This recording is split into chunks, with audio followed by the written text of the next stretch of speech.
Hi guys, I recently was thinking and I wanted to start a podcast. Something that I really wanted to do was to just talk about different aspects of my life and also just have some really insightful conversations with other people and share them. I was kind of getting back into BTS recently, just listening to their music. I started thinking a lot about the impact of BTS on my life, and because they're actually going on hiatus, I thought it'd be a really good time to reflect the role they played in my life, how they affected me, and how it impacted other people. I invited Anamika here do this podcast with me because we had a good amount of conversations about BTS. Do you want to introduce yourself? Hi, I'm Anamika.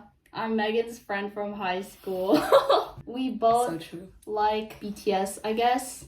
And we also tend to argue a lot about thoughts about them sometimes. But this time we thought we'll take it down a notch and turn it into a discussion. We'll just get straight into it. For the people who are listening to this who might not know who BTS is, I think it's highly unlikely, but anyways. BTS is a South Korean boy band with 7 members.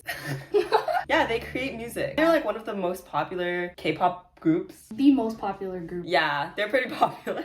Just thought we'd get started talking about our background with BTS, how we got into them and that type of thing. So do you want to go first, Anam? So I wasn't into K-pop. My sister was into K-pop. She really liked EXO. We had an iPod Nano, which is kind of a thing of the past now. Yeah, I forgot about this. Yeah, there's so many EXO songs on there. And I didn't like any of them. I would make fun of her for liking a boy band and liking K-pop when you can't really understand the lyrics. But then I listened to like one of their songs. I think it was like Playboy or something. Oh, I was nice. like, okay, this is like a song. I like that song too. Yeah. I listened to Dope too by BTS, but I didn't like that song at the time. Actually, when I listen to most songs for the first time, I hate them or like I'm really critical of them, but then it like grows on me because the tune got stuck in my head. My friend group was into K-pop, so I checked out BTS's new song, Blood, Sweat, and Tears, where my first impression was like, why are they licking their lips so much? Why are they trying to look all, sexy or whatever? Because I didn't know them, so it kind of didn't have an effect on me. But then that dude in blue, I keep thinking about him for some reason. While he was dancing, he would literally make eye contact with the camera. So if he's like moving behind someone else, he'd be like, while looking at the camera, and I was like, whoa. Like, how does he do that? So then I like rewatched the music video, and obviously I started liking it, and then I started looking at, I Need You, Run, Save Me, and We Are Bulletproof. And then I started getting into their like crack videos. That's when I actually became a fan. Yeah. Like I was there during the beach meme. Oh yeah. Yeah. Bitch? Yeah. Beach?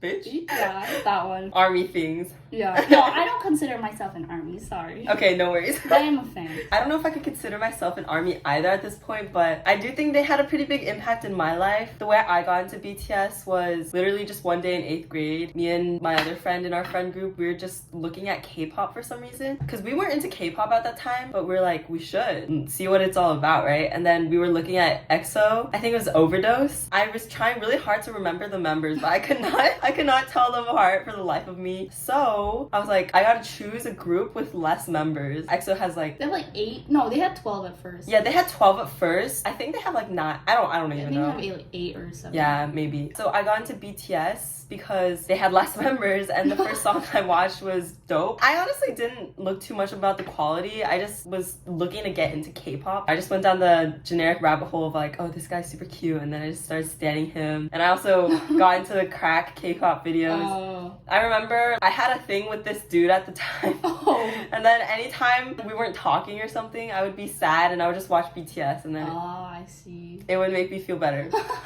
Yeah, because our whole friend group was into BTS, so it was just fun talking about that stuff with them. I think K-pop also got me into dance a little bit too, so that's kind of cool. And then I started developing kind of a different relationship with them later into college because I started looking more into their message of following your dreams and that type of thing, but we'll get into that later. I think the next topic that we wanted to touch on was what we thought were some important aspects of their success were. Do you want to kick us off? Sure.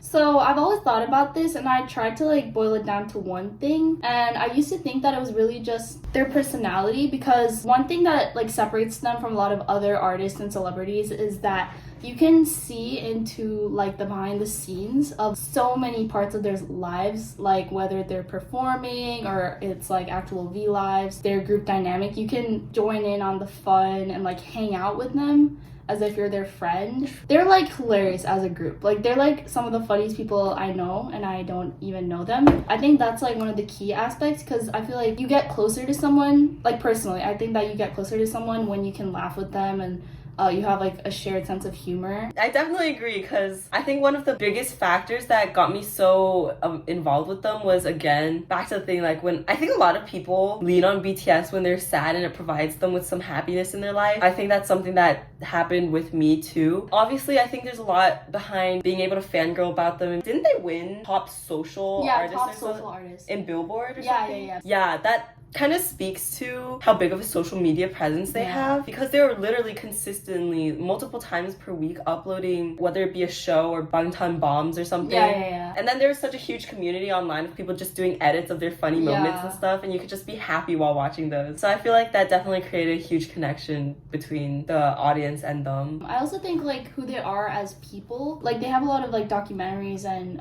movies about what they've been through. Like you can see how like Jungkook one time, I think he like ran out of breath or something, then they had to put like an oxygen mask on them, but he still wanted to like keep going even though it was like really physically affecting them. I remember recently I saw a video of RM saying even when they feel like their heart is about to like burst out of their chest, they keep on going while they're performing. I never saw it that way. If you think about it, if you're actually like using that much of your breath and like performing multiple songs, dancing and singing with like a lot of energy, I feel like it could actually be bad for you in the long run. That could lead to like a lot of like health issues later on, but they're like doing it because this is like the time of their life when they actually can. That says a lot about how they feel about their platform and how much effort they have to put in for their fans. I think a lot of people agree that the way RM creates like the atmosphere of the group is also really crucial to their success. I definitely saw that Jungkook collapse on the ground, but I feel like I never really grasped the extent of that until just listening to what you just said. That's kind of crazy that they push themselves so hard to that extent that it's like physically dangerous. Yeah. That's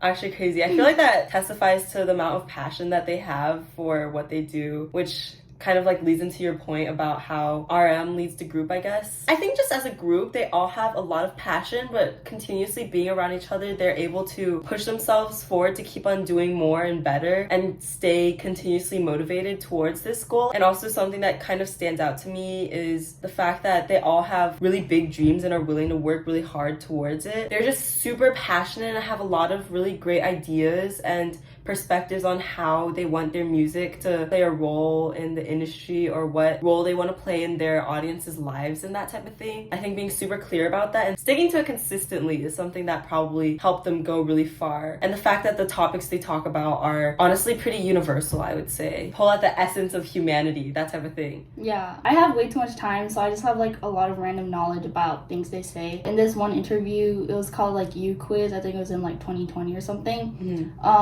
Suga actually said that he has to like squeeze the lyrics out of him. Like it never comes to him naturally. He always has to like really strain himself to come up with lyrics. He also said that like initially when he was going into being an idol, he just expected that he would be an idol for a few years and then become like a producer. He's like super realistic. I mean, obviously you can't really expect that you're going to be the first K-pop group to go to America, but I don't know, I just realized that they weren't necessarily expecting to get as big as they were. And when that success did come to them, Suga and RM in that interview, they said that they felt like you're on a parachute and then you leave the ground, but then it keeps going up all the way until you're like in space. And that's like more terrifying than anything. Like you're not necessarily like, oh my god, I'm so glad I'm here. You're like, oh my god, I didn't expect this. I don't know how to get back. I don't know where I should go from here. Things like that. So that's so interesting. I feel like everyone has their dreams, but what happens when you go way beyond what you thought you were gonna do? I feel like they adjusted pretty well though. Until a certain era.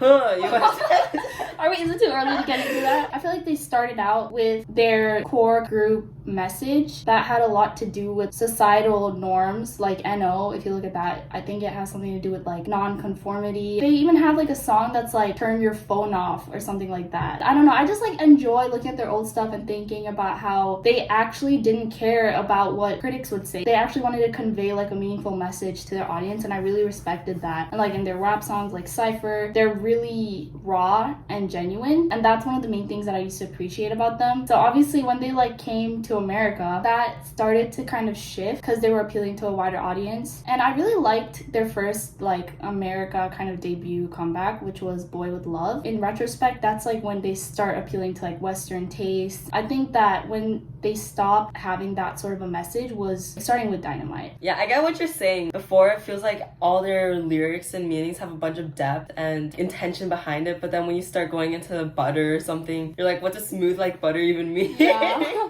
Or like, what's that lyric? Something like criminally undercover or something. Yeah. Talk that talk. There's no way they know those like American phrases. People don't even say those phrases anymore. talk.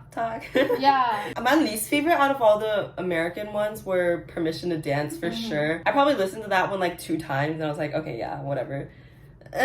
I do think it was good for their career too to expand into American music because they got onto the American radio. I think it made their name really widespread, to be honest. But this is something they mentioned in their hiatus announcement video, but they were never intending to go beyond their final release of On. Oh, right? yeah. I remember that. We were in high school in that glass room watching On for like the first time, really? remember? I don't remember that. I don't know if it was the first time, but we did play it on the big screen and it was kind of a vibe. Oh. Yeah, I didn't know that was supposed to be the last album that BTS was ever gonna release. Before their hiatus? Yeah. Oh. So I guess they're literally only intending to be alive for 7 years. Be alive? I mean, have BTS be a group for 7 years.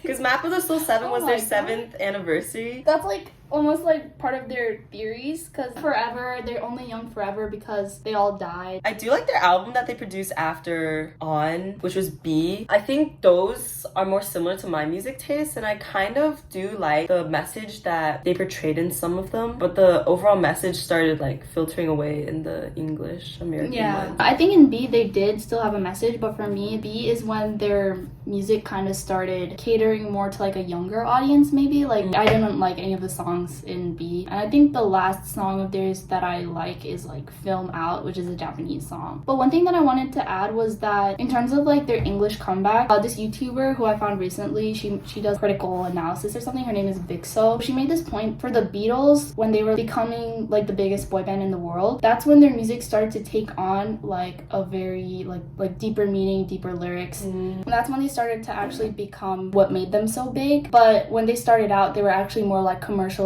pop songs or appealing to like a wide audience type of thing. Whereas with BTS, it's like the opposite arc, where they started out with like meaningful messages, and then once they're at their biggest is when they start reverting to like commercialized huge audience type of thing. So I thought that was kind of interesting because I feel like I saw the danger for that to happen if they go to America. So I was really rooting for them to not go in that direction. Now that they are on hiatus and they're probably gonna promote solo. Oh yeah.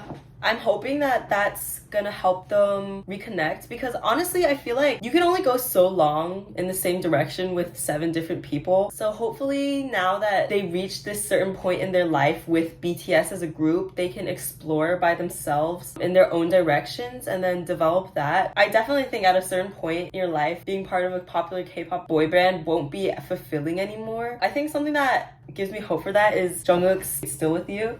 Oh yeah. That's pretty much one of my favorite songs ever. I think it's a masterpiece and I'm really excited to see if he produces more music like that. I'm sure other members have other things they want to do outside of music, probably like Jin and V with acting or something like that. So I think when they are able to pursue things that they're more passionate about, more relevant to their lives, they'll be able to create more impactful content. And then the ones that stay with music will be able to do the same with their music. Speaking of impact and fulfillment, maybe something we can talk about is how they impacted us personally. Do you want to start? Do you want to start? No, you can start. Oh, thank you so much. I'm so honored. This part is really hard to explain because I don't completely understand it myself. I think obviously their lyrics impacted me because when I would read it, I would see things in a different way or realize different things about life, and that would help me mature, I guess. If I had to encompass it, it would be more like a feeling that they gave me that reminds me of this feeling I used to get when I was little, when I essentially used to believe in magic. And I believed in it for like a really long time until I was in like 5th grade, because my mom pretended to be like a tooth fairy and she would obviously put my tooth and then gifts under my pillow, But she would also write this letter pretending to be a tooth fairy named Ophelia. And then my sister got into it, and she and her friends, she's like 4 years older than me, they started writing letters from like an evil tooth fairy named Lucinda, and I was like, I believed all of it because they were all ganging up on me. That like really shaped how I perceived the world when I was younger, because I used to believe a lot in like the potential of myself and the potential to do things. Because if you imagine you're reading a book and then the main characters are like adventuring in a forest, that just reminds me like anything is possible, anything can exist, you can do anything. Like Percy Jackson, you can control water and things like that. So I was like really into that. I guess their music just left me with that feeling that anything is possible. One of like the main examples I would give is it was called the onstage prologue of Butterfly. Butterfly is probably my favorite song of theirs. Basically in the video, it's like based on a story, right? You know how their music videos are based on this ongoing story of all 7 members as like a character, and they each have like different roles in the story. That aspect of it that's really like fantastical really appealed to me and left me with this like really beautiful feeling about like magic, I guess. Oh, that's super sweet. Thank you for sharing that. I had no clue that believing in magic shaped your childhood so much. Oh my god, that makes it sound stupid. No, it's not. I think it's cool. This kind of relates to what I wanted to talk about. I think something that's a really big theme in my life, and I think is probably less of a huge motif in other people's life, but still relevant, is the idea of connecting to your inner child, which also happens to be my favorite BTS song. I think I have a lot of different dreams that I want to achieve, and only a year or 2 ago, I really started believing that I could achieve my dream. So I guess it's kind of opposite of you. That's why BTS's message in general started really touching me, I think, because they talk a lot about you need to work hard and strive for the things that you want to do, and then you'll be able to achieve it, right? Tying this back to the concept of an inner child, it's like while you grow up, society just keeps telling you can't do this or you can't do that because you have to follow these rules here or be stuck in this structure in order to achieve financial stability or be accepted in this way. There's just a mold that you have to follow, and then that starts crushing your dreams. Again, something that I really care about or love the idea of is chasing these dreams, and BTS's music really pushes for that. Also tying that back to my favorite song, Inner Child. V wrote this song. His message was basically to himself that it will be okay, you can reach for the stars and I'll give them to you because you're gonna become me or something. And I don't know, I just find that really sweet and endearing because that's something that I hope to be able to do to myself, because I just feel a lot of compassion towards myself as a child. Yeah, I just feel like it's sad that everyone loses their dreams sometime in their journey of growing up. I think it's just healing because it's like you give your little self a hug. Other music that impacts me a lot is Suga's music, because he talks about how he has to go through a lot of shit in order to gain success. I don't remember the lyrics exactly, but the translation goes something like, oh, you drag me through the dirt, but if I'm not gonna take this shit, then who's gonna take it, right? And then you have to go through all this hard work, because success is always so glamorized, right? You're just like, okay, this person is here now, I want to live this life, but you don't really think about how much growth and how much like backlash from society you're gonna get, especially because I think some of the most successful people have to go against the mold of society in order to get to that success. So I feel like that realistic part is also really inspiring, because you're like, okay, I'm not doing so good right now, but that's okay because BTS, they went through this shit and they're telling me it's okay. And then in that way, it's just comforting. So yeah, that's my personal take on it. I remember listening to Suga's song Shadow, and I remember he has like 2 sides of himself in the lyrics, where one side he's like, I want to be the king, I want to be the like star. So basically that's the part of him that wants all those things. In his No More Dream lyrics, he's like, big house, big car, big rings. Oh yeah. So he like repeats those lyrics in Shadow, but then in, I think it's like the second half of the song, he's actually against the idea of all this success. He talks about how he's basically really scared as he's like become really successful. He's like, yeah, the shadow at my feet, look down, it's gotten even bigger. I run, but the shadow follows, as dark as the light's intense.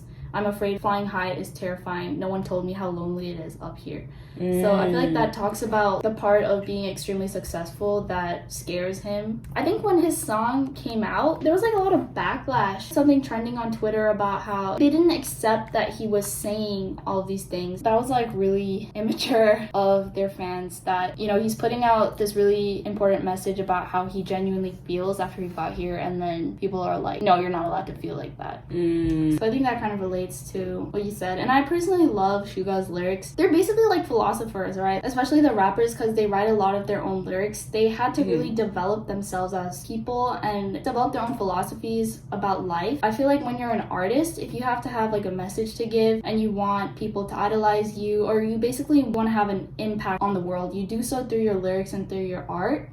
So I feel like the philosophies that come through their lyrics are what appeal to me the most. I definitely feel like making music is super vulnerable, especially if they're genuine to the extent that BTS is, in terms of like, this is the shit I went through, the hardships and that type of thing.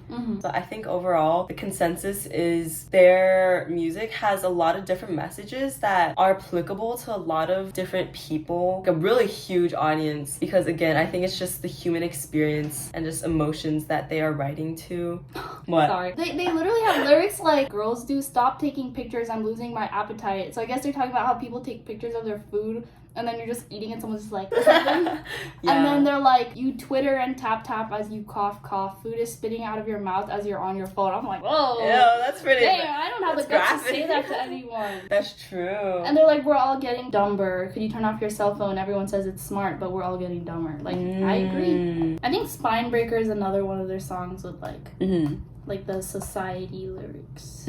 With shoes worth a couple hundred, padded jacket worth a couple thousand, with a watch worth a couple hundred, you feel good about yourself. Education goes over the hill and student identity goes over the hill too. The class system of the 21st century is divided into two. Those who have and those who haven't. Those who wear shoes and those who don't. Those who have clothes and those who don't. They're talking about like the gap in socioeconomic status and things like that. That's deep. Yeah, in your padded jacket, your greed fills it up. Even after seeing your parents' curved spines, you're so cold-hearted. It's like, I guess even after seeing your parents like work so hard. Shit. Yeah, you're so like, damn, you don't know your privilege or something. Okay, that's like speaking to me, dude. Yeah, they're like, you complain that all your friends have it and that they should buy it for you. Ayo, baby, stop being so immature. So true. Oh my god. Wait, that's hard. I know. Like, when I read their lyrics, sometimes I'm like, I can't believe they said that. There's all this stuff that if American population actually bothered to like find out about their old work, they would actually have more respect for them rather than just seeing them as this commercialized post One Direction new boy group type of thing. You know, when they actually can be mean and, you know, crude. Talk about the real things. Yeah. Right? And I'm glad they have a history with this because it kind of shows you the depth of them as artists. One final thing I do want to mention, though, is that they did do a lot of work that talk about love and what love means. Not just romantic love with other people, but loving yourself as a person.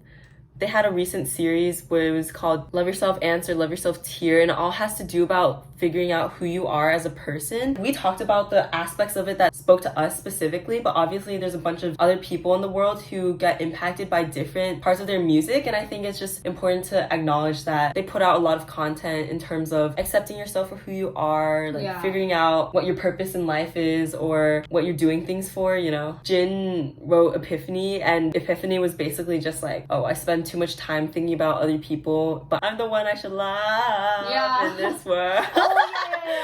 When I first heard Epiphany, like at first I wouldn't sing this song or like I wouldn't hum it to myself because I don't want to be singing like I'm the one I should love. But then I realized that I think it's cringy because I wouldn't like say that about myself. Like I personally wouldn't say that I love myself, or like if I do, it's maybe like 25%. So then when I heard that song, I was like, well, he's actually promoting a message that would help someone like me try to think the opposite way.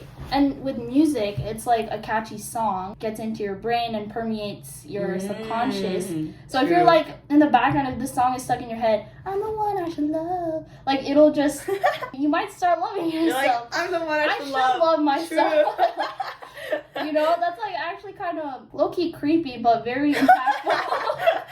I'm so dead. A big portion of their Love Myself album is basically focused on the stories around being able to love yourself and the nuances of like relying on other people for validation and that type of thing. So I think it's pretty cool because I bet that a bunch of people really did start to love themselves because of this work. Like, I don't think it impacted me like that personally, but 100% other people did. I think that's the message behind their album, is the reason why they got to speak at UNICEF, because I think it was around the time of their Love Yourself album release, and then when they released the highlight reel, which was also about the same message. And I think that's why it's like they're empowering their fans to have a better relationship with their own selves, which I think is kind of rare for an artist to do. Or like from the music I've experienced, I don't feel like I've ever been directly influenced by like music to improve my own relationship with myself. If they're actually able to achieve that, then of course their fans are going to be really grateful. It empowers people, and I feel like that's why their fans are like so eager to like do things for them, like when they matched that Black Lives Matter donation. Oh yeah, that